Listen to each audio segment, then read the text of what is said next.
Viva Voz, com Vera Magalhães.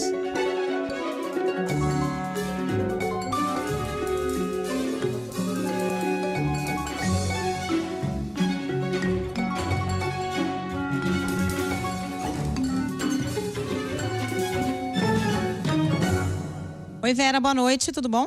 Boa noite, Carol. Boa noite, Muniz. Todo mundo que nos ouve e nos assiste. Boa noite, Vera. Vera, vamos começar falando sobre esse anúncio aí da Febraban de aderir àquele texto que está sendo costurado pela Fiesp, né, em defesa da democracia.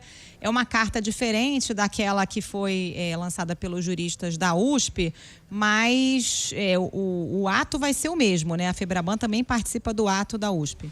Pois o que me disseram as fontes é que sim, que alguns dos signatários também participariam do texto da USP, mas o que as fontes da Fiesp estão dizendo agora, Carol, é que deverá haver um outro ato de lançamento, porque esse texto é um texto que comporta antes assinaturas institucionais e não assinaturas de personalidades, portanto, assinaturas individuais, né, como é o manifesto da USP. Então, são dois textos, né? A Carta às Brasileiras e aos Brasileiros em Defesa do Estado Democrático de Direito, que começou a ser urdido pela USP para marcar o dia 11 de agosto, que é o dia da criação dos cursos jurídicos do Brasil, e faz uma menção à Carta aos Brasileiros lida por Goffredo da Silva Telles em agosto de 77, que exigia a volta da democracia. Esse é um que está crescendo muito em adesões, já passou das 70 mil adesões e ao qual qualquer um pode assinar e subscrever. Então, tem personalidades, né, ou entidades que acabam figurando de alguma forma nos dois textos. Esse outro da Fiesp já vinha sendo costurado nos bastidores e aí ganhou a luz do dia depois da divulgação do outro. E agora a Febraban hoje anunciou que vai aderir a esse da Fiesp. No ano passado já houve uma discussão dessas mesmas entidades, de outras entidades empresariais, de um texto em favor da democracia, e houve uma gritaria do governo, a Febraban retirou o seu apoio, teve um ruído em torno disso, mas agora, ganhando corpo, essa reação também institucional dessas federações grandes que representam setores importantes da economia, a escalada de declarações contra o sistema eleitoral, contra as urnas eletrônicas, etc. Então, ainda não tenho certeza se eles vão prestigiar o ato da USP, mas, por exemplo, tem algumas entidades que estão nos dois textos e que terão representantes nos dois atos, caso haja dois. De qualquer maneira, tudo isso criou aí nos últimos dias um ambiente de empuxo, né, de grande adesão à ideia de defender a democracia, de que não serão aceitos retrocessos, de que não serão aceitos questionamentos sem lastro nenhum em evidências, em dados ao sistema eleitoral, à lisura das eleições, etc. Então, isso ganhou uma adesão muito grande de setores muito fortes, muito importantes, tanto da economia quanto do pensamento nacional. E isso está deixando o governo Bolsonaro bastante preocupado. Eu ia até perguntar isso. O governo começou a organizar ali uma espécie de contraofensiva, é isso? Para tentar minimizar o que tá marcado para acontecer no dia 11 de agosto? Exato. O Bolsonaro quer usar um jantar que ele vai ter com empresários no mesmo dia do ato da USP, como se fosse uma manifestação de apoio a ele e essa contraofensiva, Muniz. Acontece que é um ato de um grupo de empresários, no qual tem, sim, empresários apoiadores do presidente da República, mas tem outros que não são. Então, esse grupo começou também a reagir a essa veiculação que está sendo feita por apoiadores do presidente de que o ato é uma contraofensiva, porque eles dizem que não é assim e que, inclusive, eles vão receber também o ex-presidente Lula em dias muito próximos, também em agosto, para ouvir o que ele tem a dizer, as propostas dele. É o chamado Grupo Esfera, que reúne empresários aí de vários setores, entre eles Abílio Diniz, o dono da Localiza, que é uma das principais empresas de locação de veículos, então empresas grandes que estão representadas nesse grupo e que vão ouvir os dois. Tem lá o Flávio Rocha, da Riachuelo, tem outros tantos que compõem esse grupo Esfera e que vão ouvir tanto Lula quanto Bolsonaro, e ambos em jantares. Então, aquilo que começou a ser vendido na narrativa governista como um jantar em apoiamento a Bolsonaro, não é bem assim que a banda toca. Então, se ele tentar usar esse jantar para dizer que é uma resposta ao ato das arcadas, eu acho que ele vai dar com os burros na água. Primeiro, porque não vai ser tão representativo. Então, ele próprio vai estar forçando uma comparação que lhe é desfavorável. Em um vai ter poucos empresários, no outro vai ter muitos, e em volume e importância, inclusive mais robustos ali, nomes mais importantes. E também vai ter outros representantes da classe artística, representantes da classe jurídica, vários ex-ministros do Supremo, ex-presidente do Banco Central, ex-ministros de Estado. Então, se ele forçar essa comparação, vai ser ainda mais desastroso para ele. É o que o empresário com o qual eu falei disse: olha, eu espero que ele não venda por aí, porque ele também vai se dar mal se quiser fazer essa comparação, esse termômetro. Então, só lembrando que o grupo também vai receber o Lula e também no mês de agosto. Então, todas as tentativas feitas até agora pelo governo de ou minimizar, ou ironizar, ou encontrar razões espúrias que explicassem o porquê desse manifesto tão duro em defesa da democracia, estão indo mal, estão naufragando. Aquela de ontem do Pix, que eu já falei aqui quão risível era, eu ainda não tinha os dados, mas o Estado de São Paulo foi atrás dos dados.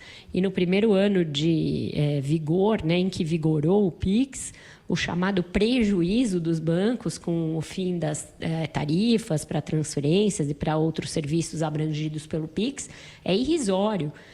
Seria algo como eles deixaram de faturar algo na ordem de 1,5 bilhão, o que é muito pouco perto do lucro dos bancos. Então, não para de pé essa narrativa, como já era evidente que não pararia, e o governo vai ter que arrumar uma outra explicação. Ou simplesmente vai vestir a carapuça, que é o que o Bolsonaro costuma fazer, né? Então, amanhã é o dia da live, é um dia em que provavelmente ele vai vestir a carapuça, e aí a gente vai entrar numa espécie de uma corrida, né? Por quê? Porque os bolsonaristas têm para o dia 31 agora, de julho, previstos atos em vários lugares do Brasil. É um domingo, o próximo domingo, que seria um esquenta para o 7 de setembro. Um esquenta para algo que já é previsto como um ato contra as instituições, contra o judiciário, contra as urnas, etc. Então, a gente pode ter uma manifestação golpista no dia 31, uma manifestação em defesa da democracia no dia 11 e aí o dia 7. Ou seja, o país está todo ele mobilizado para uma pauta que é isso, uma pauta da década de 70. Se a gente pensar, é como se a gente estivesse voltando a 1977, quando o Goffredo da Silva Telles teve de ler o texto pela volta da democracia, discutindo os mesmos temas, como um retrocesso muito grande, porque a gente reconquistou a democracia, ela foi algo consolidado, apesar de muitas crises econômicas, apesar de crises políticas, como 2 impeachment, apesar de crises mesmo institucionais, a gente não colocava em xeque a permanência da democracia. E agora a gente tem nomes de peso de todas as áreas da atividade econômica e do pensamento nacionais, dizendo que sim, a gente tem perigo para a normalidade democrática. Essa é uma aspa textual do texto que está sendo preparado pelos docentes da USP, que já tem mais de 70 mil assinaturas. Fala em desvarios autoritários, não cita nominalmente o Bolsonaro, mas deixa claro de onde parte, né? Porque fala aí de crescentes questionamentos e que isso não será tolerado. Então, a gente vai ter aí, nos próximos meses, muitos solavancos com esse tema e uma corda esticada para os dois lados, e isso vai requerer da gente muita atenção. Já chegou até a 100 mil, viu, Vera? Saiu um balanço então agora em pouco. Com o balanço atrasado. Acabou de sair, chegou a 100 mil, isso em um dia, né? Que foi aberto para assinatura do público. E é isso, né, Vera? Fica até difícil o Bolsonaro fazer algum ato em desagravo, porque não sobrou praticamente ninguém, só quem ali o cercadinho, né? Os empresários mais próximos, os políticos mais próximos que a gente sabe que apoiam o Bolsonaro. Quando a Fiesp e a Febraban assinam um documento, ainda que não seja esse mesmo, né, da USP, mas também em defesa da democracia, qual argumento? A Febraban é comunista? A Fiesp é comunista? Não dá, não cola, né? E tem uma outra coisa, né, Carol, que é de ordem meio lógica e semântica, mas que tem também uma importância política, porque se você se puser contra esses documentos que não te citam nominalmente, você está vestindo a carapuça e dizendo que você é contra a normalidade democrática, contra o Estado democrático de direito. Então, assumindo para si o ônus de defender algo que é o oposto de documentos que pregam as instituições, a normalidade democrática, o aceite às regras, etc.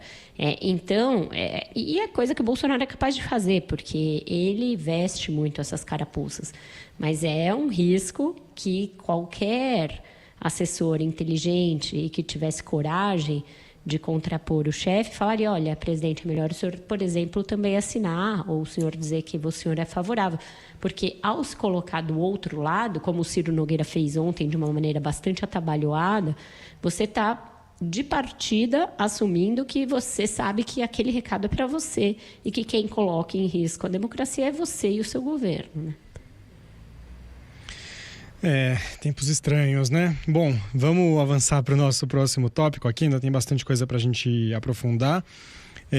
Falar um pouco da entrevista do ex-presidente Lula hoje mais cedo ao UOL. A gente trouxe alguns destaques aqui na reportagem. O que você destaca aí, Vera, de tudo que ele trouxe nessa entrevista? Foi uma entrevista importante, porque é a primeira vez que ele fala para veículo de grande alcance de imprensa. Falou para 3 jornalistas do UOL. Demonstrou uma disposição de alguns debates, desde que sejam feitos alguns pools para diminuir a quantidade de eventos, e isso dá a entender que ele também vai passar a aceitar mais convites para entrevista. Então, tudo isso é positivo, porque era muito grave que a gente tivesse os 2 líderes, um presidente em exercício e um ex-presidente da República, se negando a debater, se negando a ser questionados, a passar pelo escrutínio da imprensa, numa eleição que pode até ser decidida no primeiro turno. Então, a gente tem pressa de ouvi-los sobre temas do Brasil e de ouvi-los sobre contradições das próprias campanhas e dos próprios governos. Então, em primeiro ponto, é louvar que ele esteja revendo essa negativa de dar entrevistas e de ir a debates, e que a gente espera que isso valha para também outros encontros, outras entrevistas futuras. Em relação ao conteúdo, me chamou a atenção que ele disse textualmente, disse que pode ser cobrado a respeito disso, que não será candidato à reeleição. Diz que está com muito tesão, foi a palavra usada por ele, para esse mandato, para consertar o país e para fazer o seu melhor governo e depois passar o bastão adiante. Ele falou que já está com 73 anos, então esse foi um ponto que me chamou a atenção.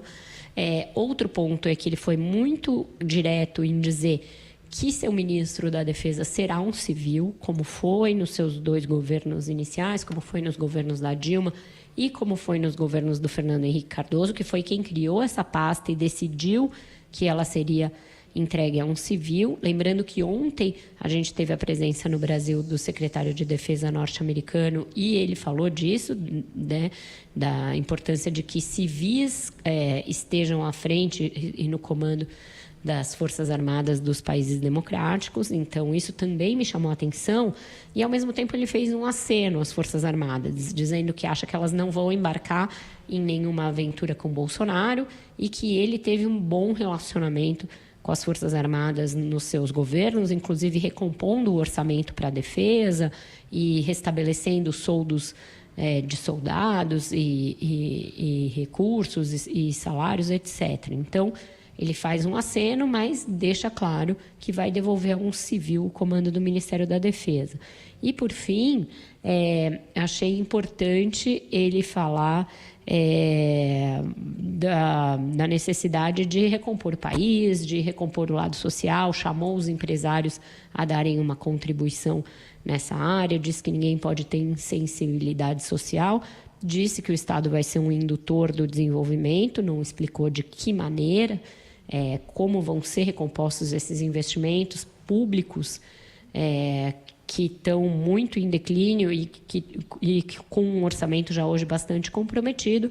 E também é importante que ele disse que vai tentar desfazer o orçamento secreto, algo que ele parece achar que vai ser fácil, não acho que será tão fácil. Eu acho assim que ele acertou em vários diagnósticos, mas não fica claro como ele vai chegar lá. Parece que o Lula imagina que vai ser possível usar os mesmos instrumentos do período de 2003 a 2010, quando ele governou, agora. Mas só que a política brasileira mudou muito, o mundo mudou muito, os desafios postos para o futuro presidente em escala global são muito complexos em relação à preservação do meio ambiente, transição energética, o fim da dependência de combustíveis fósseis, redução de emissão de carbono, todos esses temas muito complexos que ele trata de uma maneira bastante superficial, e os temas da economia também ainda faltam um certo aprofundamento de como ele vai fazer as mudanças que diz que vai fazer. Essa questão do orçamento secreto acho que é central, né, Vera? Porque o presidente criticou, a gente sabe que é um problema, porque tira a autonomia do governo de fazer política pública, né? Em vez de você concentrar ali a liberação de recursos nos ministérios, nos projetos, aquilo acaba sendo terceirizado para o Congresso. É uma armadilha, porque o presidente que tentar acabar com isso pode gerar uma rebelião no Congresso. E ao mesmo tempo que ele faz essa crítica, ele também ali dá uma no cravo, outra na ferradura, né? Porque ele critica, mas aí faz um aceno dizendo que não vai se meter em eleição de presidência da Câmara, que o presidente é que precisa da Câmara dos Deputados. Então, é uma relação delicada, né? Ele precisa fazer isso para já não comprar uma briga de partida com o Arthur Lira, né?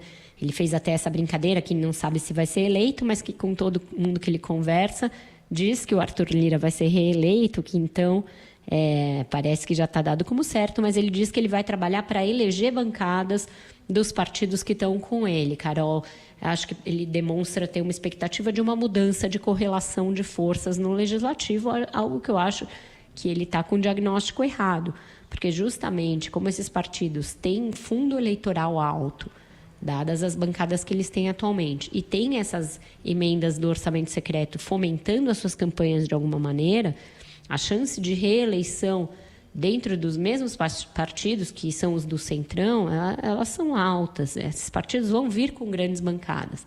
Eu acho que o que ele vai esperar é que haja uma migração natural, não tão natural, mas uma migração desses partidos para a sua base. Aí ele diz, vou chamar os partidos para conversar e etc.